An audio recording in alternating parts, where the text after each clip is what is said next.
खबरों के सिलसिले को आगे बढ़ाते हुए अब रुख करेंगे वजीराबाद का। वजीराबाद यूटिलिटी स्टोर की करप्शन बेनकाब करने पर मैनेजर ने मीडिया की टीम पर असला तान लिया। वजीराबाद सर्कुलर रोड पर वाक़ई यूटिलिटी स्टोर का मैनेजर 600 घी और दीगर सामान के पैकेट साबक MNA के भाई को दे रहा था। जैसे ही मीडिया की टीम वहां पर पहुंची, मैनेजर तैश में आ गया। आसिफ नामी मैनेजर से सवाल किया कि ये 600 पैकेट गैर कानूनी तौर पर किसको भेज रहे हैं।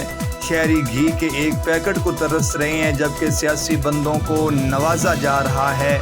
असला तानने और 600 पैकेट गैर कानूनी तौर पर फरोख्त करने की वीडियो सिटी 5 न्यूज़ को मसूल हो गई।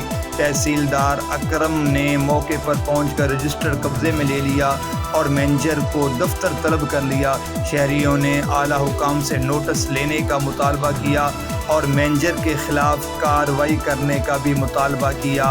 रिपोर्ट कर रहे थे हमारे नुमाइंदे साजिद हुसैन भट्ट वजीराबाद से।